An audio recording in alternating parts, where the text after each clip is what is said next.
Hello, good afternoon, and welcome to episode 73 of Talking Asperger's with Andrew. My name's Andrew Marsh, and I'm autistic. My representation of autism is Asperger's syndrome. And I didn't know that until 8 years ago when I got my official diagnosis. But I've always known I was different. Didn't fit in at home, school, college, work. Life has been a great challenge to be fitting in around these inexplicable entities that are people. And that's my struggle.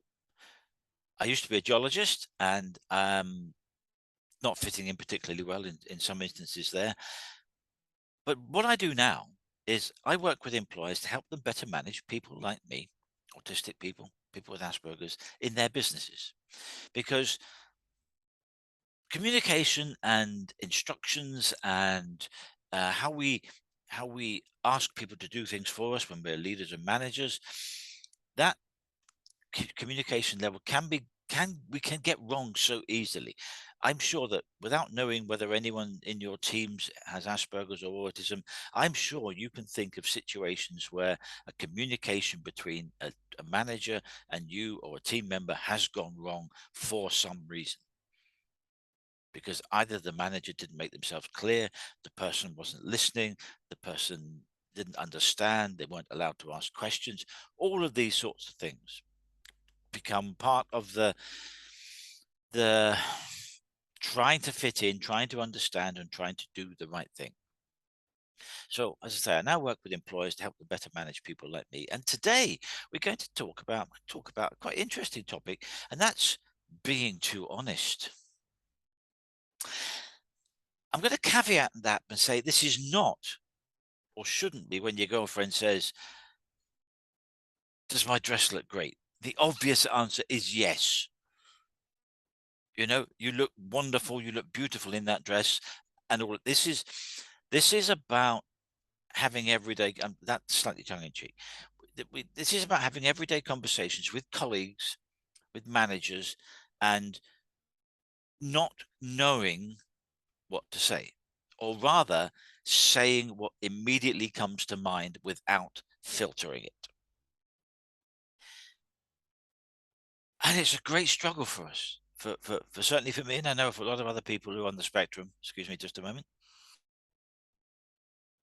It's a great struggle for us because we don't understand those unwritten rules of social interaction and communication that neurotypical people glide through gracefully, like a swan majestically swimming, floating across the lake.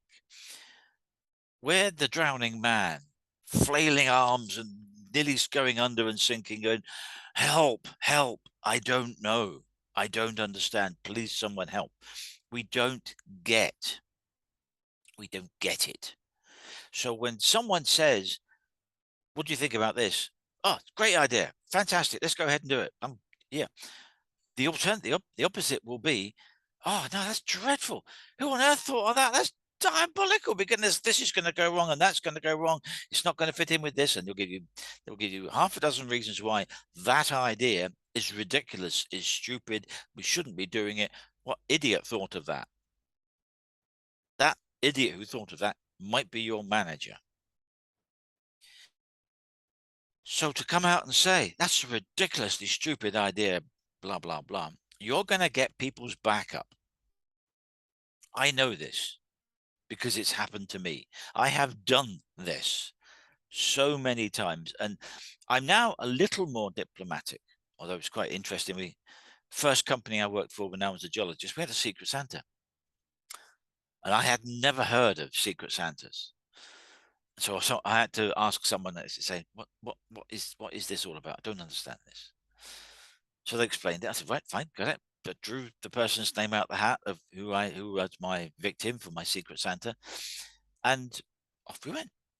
Of course, when it came to my name being pulled out of the bag and the present being given to me, there was there was this little note with the present for someone who's very diplomatic, not exclamation mark, exclamation mark. And I'm thinking, oh, people don't think I'm diplomatic. People think I'm not diplomatic. What have I done or said to upset someone? So I've had lived experience of getting the veritable clip round the ear from colleagues, from managers, that's not the right thing to say. How dare you say that? What? I'm going, what have I done? You know, I'm I'm like the I'm like the guy who just committed handball in the penalty area going, what? It wasn't me. I didn't do anything. And the ref's blown up for a penalty and the ball's on the spot. I don't get it. I don't understand. And many people, autistic people and people with Asperger's, we don't get it. We don't have those social filters. So we will just say it. What do you think about this as an idea? I think it's bloody terrible. Oh, no need for that. And immediately that other person is either on the defensive or they come back at you and they're on the offensive. They go, why'd you say that? And you know, they close the gap and their face reddens and all of that happens and they go, what? I just said what I thought. You asked for my opinion and I gave it to you. Don't shoot the messenger. If there's one thing that you get out of today's talk, is don't shoot the messenger. If you ask an autistic person what they think about something, they will tell you, warts and all, absolutely bluntly, unless they have had the many years of clips around the ear from their father or their managers and realize that just take a brief moment to go, oh, maybe I shouldn't quite say that in that way. How can I say that's not a very good idea, that's rubbish, without saying that's not a very good idea, that's rubbish? What words can I use that get across that point without, boom, straight in there with the bazooka, bam, right between the eyes? That's a struggle for us, for autistic people and people with Asperger's, because we don't have a frame of reference that says this is what you do. No human being comes with a manual that says this is how to be a human being. This is what you do in X situation, Y situation, Z situation. We have to fathom it out ourselves. And that becomes a product of who we are inherently and our upbringing, where that comes from, and so we're going to have different responses to the same stimuli and the same questions just because of that, who we are, we're different, and that level of upbringing and how that has happened. And being asked a question, what do you think about this? I think it's rubbish. Oh, no need for that. What you asked? Well, you know, bit like Stan Laurel. What do you expect me to do? You know. So if you work with autistic people, be aware that they don't have filters. We don't have filters. Like I said, I've learned from bitter experience of being through life. I worked in the construction industry for 23 years as a geologist, so you know it can be quite a aggressive environment, and sometimes my ways worked brilliantly because that was what my boss wanted. Go on, get in there, get stuck in under and sort them out. Other times when you're dealing with your own colleagues or clients and they ask you a question, you say, bam, straight with the answer. Ooh. When you get the ooh, and they lean back, or ooh, and they lean in forward, you know that the response you've given hasn't met with universal approval, primarily because of the way it was delivered, bluntly, rather than the message. So it's not that we're saying, didn't like that didn't work.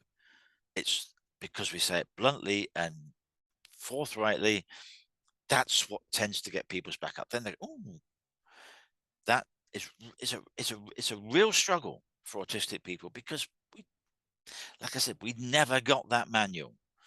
You never got a manual. We didn't get a manual, and there certainly isn't an addendum to that manual or an appendix to that manual for communicating and managing and working with autistic people.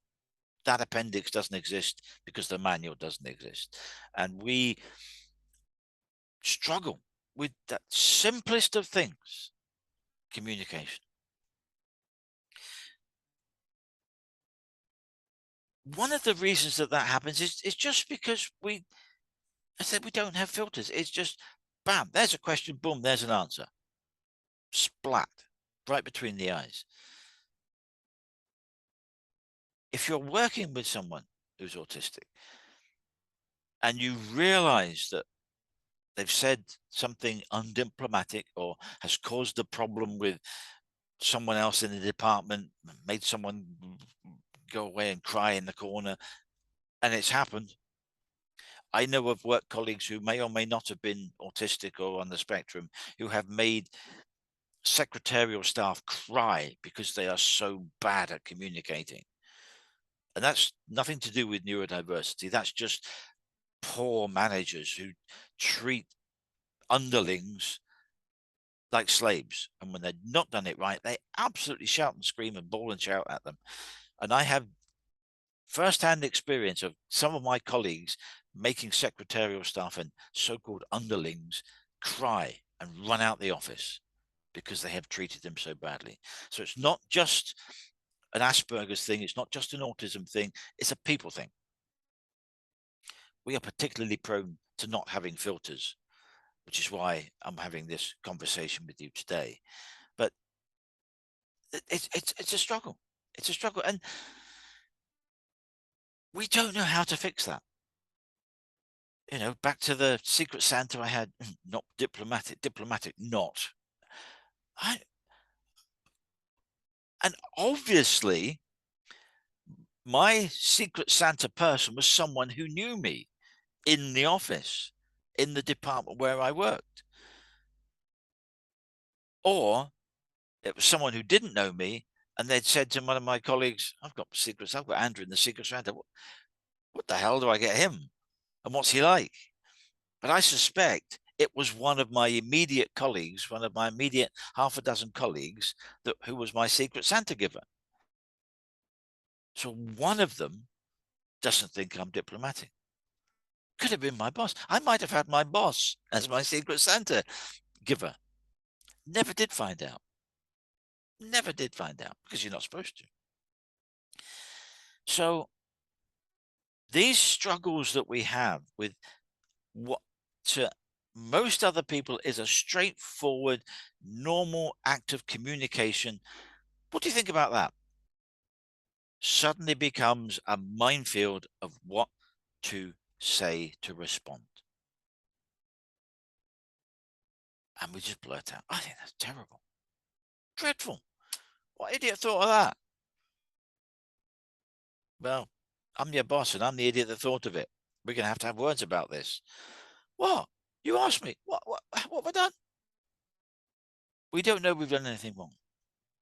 So communication is fundamental to us being human beings, how we communicate with each other. And as an autistic person, someone with Asperger's syndrome, I've got a favor to ask of you as a leader, as a manager, as someone who has influence over team members and other members of staff. And it's two things, but it's about the same thing. Say what you mean and mean what you say, so that there's no ambiguity. So that when you're setting out a task or something that you're doing, I use 3 words when I do it. Be clear, be specific, be precise. If you can do all of those things and say it calmly, constructively, informatively, then the other person, who doesn't have to be neurodivergent at all, another person, it doesn't necessarily just apply to neurodivergent people, another person that you have working for you will have a much better understanding of what it is you've asked of them. So say what you mean and mean what you say. And the two things are different. I want you to think about those two phrases for just a moment. Say what you mean and mean what you say.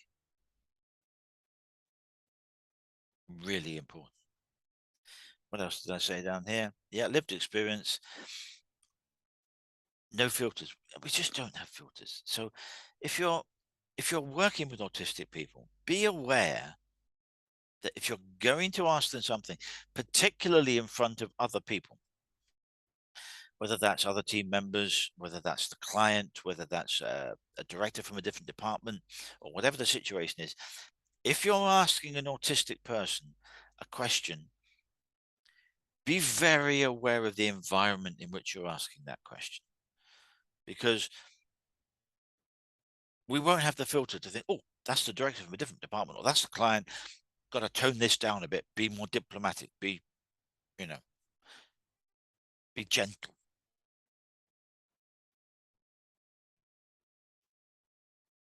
So be very careful what you ask of an autistic person when you have other people around who are who are stakeholders in the situation, because we will just say what we think. It will just come out. The way One of the ways to try and alleviate that blurting out of an answer is to say, okay, I've got something I want to ask you, and I want you to think about it for a moment before you answer. So what you're doing is you're prepping the autistic person. Something is going to come. I'm going to ask you something, and I want you to think about it. Rather than give me your immediate first response, I want you to think about it for a moment and then give me your answer. What that is doing is that's your leader, your manager saying to you, I'm aware that you could blurt something out, which may or may not be completely true as you see it. But I want you to think about what you're going to say and then say it. And that's trying to make you aware that perhaps being quite as blunt up front isn't the right way to do this, but think about how you can respond to that in the environment that we're sitting in and with the people that are around us. So that's a good little tip to have as a manager when you've got autistic. Say, I want you to think about what I'm going to ask you. Think about it for a moment or two, and then give me your answer.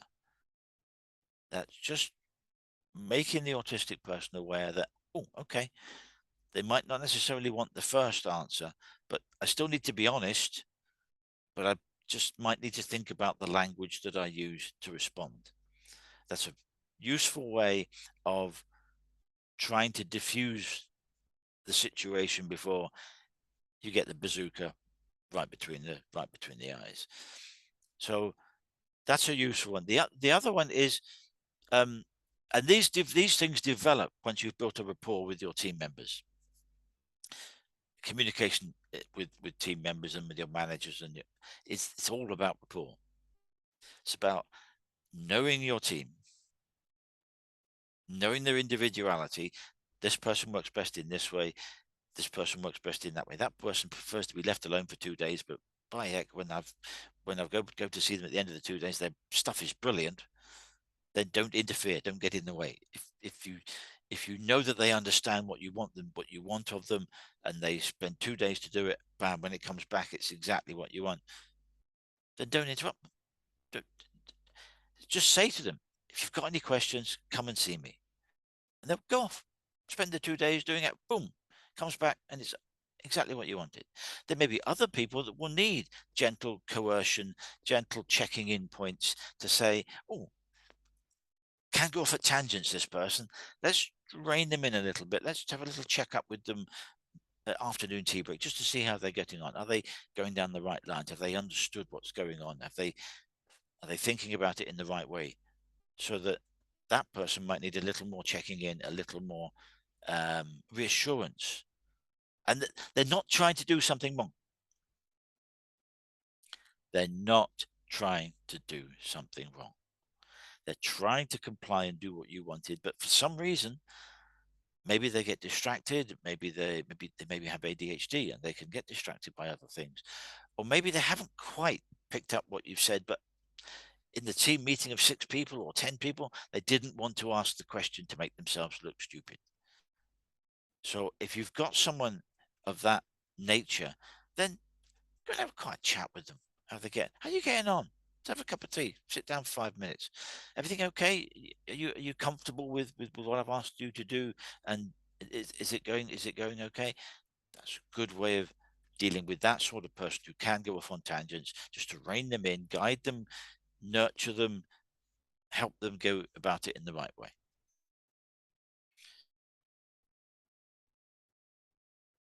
But the main thing about autistic people is we can be too honest. So be aware of that. Use your language carefully as to what you're asking them to do, and ask supplementary questions.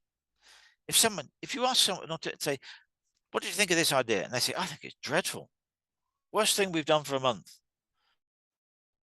Don't just accept that as a straight answer. And I'm not saying it's not a straight answer. Pursue that. Say, oh, okay, what was it about that you didn't like or you didn't think would work? Try and get something specific out of them, because they will probably be thinking of something specific. Well, it didn't work because of this, this, and this. Okay, didn't appreciate that. Let's talk about that. So you have a dialogue. So you get away from that initial um, surprise response, that undiplomatic response, that oh, that grated a bit, and go beyond that. Ask a supplementary question and say, can you be specific? What about it was it that you didn't like? Was it all of it? Was that a whole thing? Or was it one or two aspects of it? So if you get an answer back, ask the supplementary question. Interrogate that answer a little better, and you will then get to the heart of why they said it was rubbish. And you will probably find a very reasoned argument for why that person said we think it's rubbish. You will get there. It's rubbish because it didn't work because of A, B, and C, and D, and it impacted on this, or it affected that. That's when that take a step back from that, ooh, nasty response, but just go in and dig a little deeper. And then you will find that reason or those reasons why that person said it's a terrible idea. So I'm not saying the person is lying. They are giving you their blunt, honest first response. Just interrogate that a little. Be gentle. Try and eke out what it was about that item, that aspect that they think isn't working or wasn't a good idea. And then have the dialogue, have the conversation, because then you will get really useful information from that autistic person on the specifics of the problem, which will probably help you a great deal in understanding, oh, they were right, they were right about that. But if we tackled it in this way, or what do you think? How do you think we should tackle this? And how do you think we could overcome this obstacle that you've identified? Let them come back at you, because they will probably have some very good ideas that might be slightly left field, slightly unconventional, but they might really work. And they might be a very good way to deal with this problem, the situation that you had in what it was that you were doing. So get away from that first response, that blunt, I think it was rubbish. Go in a bit deeper, delve deeper, ask supplementary questions, get them to be specific. What was it about it that you didn't like? What don't you think is going to work? How do you think this is going to impact the other aspects of the project? Get them to open up. Ask them lovely, big, open questions. Let them elaborate. If you're always asking someone closed questions, you're not going to get very far. Closed questions are yes, no answers. Did you like that? No. There is no point turning around and walking away. You've got to find out what it was about that no. It might be that it was a yes. Also, interrogate your yes answers, because there might be some learning in there about how to do the next thing better. There might be something specific about that they particularly liked that can benefit you in what you're doing next time. So interrogate the yes as well as interrogate the no.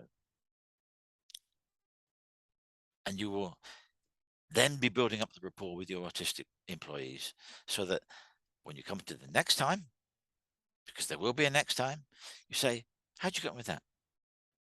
You then got some scale, some idea of their level of measured response and what that means from their point of view. You know, the old story about walking a mile in a man's shoes, etc. It applies here. It applies here. So get over that first response, which might be a surprise, might be a shock. You might think, that's awfully rude. Get over that. Ask supplementary questions. Encourage them to explain more about what it was that they were concerned about, as to why they said it wasn't a good idea, or it didn't work well, or it's not going to work well. I think we've covered honesty. It's an interesting topic because it sometimes kind of get lost in translation in the melee of communication. And yeah, if anyone ever wrote the manual, ask an autistic person, because there'll be an appendix. There'll be an appendix all about communicating with autistic people. So that's all we have time for today. If there anything has cropped up that might interest you about being honest or about managing Asperger's syndrome at work, then please feel free to get in touch at andrew@aspergersmatters.com, or look at my website, aspergersmatters.com, and there's a contact form on there about anything to do with managing autistic people or people with Asperger's syndrome in the workplace. Like I said, I had 23 years as a geologist before I knew I had Asperger's. So I've seen some of the ways to do things well, and I have seen some of the ways to do things very badly when it comes to man management. So I've got my own 7-step program on how to manage people with Asperger's syndrome in the workplace. Love to be able to share that with you. So if you've got any concerns, or you just want to chat, love to have a 30-minute free consultation with you without any obligation, just to see how I can help you manage your teams better. And if you think, I don't have any autistic people in my workforce, but some of this sounds quite good, it applies to everyone. It's about leadership. It's about the right tools to support all of your team members so that they can be at their authentic best to deliver their best work. That's your leader's job, to encourage all of that and eke that out of all of your team members. And these techniques that I use for managing Asperger's and autistic people, they work really well for everyone else as well. So take a look on LinkedIn on Friday for what next week's topic will be. I haven't decided yet. I have to have a look at my list of ideas. But until then, thank you very much for your time. If you're watching on YouTube, then please like, subscribe, and comment on the videos on my YouTube channel. Until next week, thank you for your time. Take care and see you next week.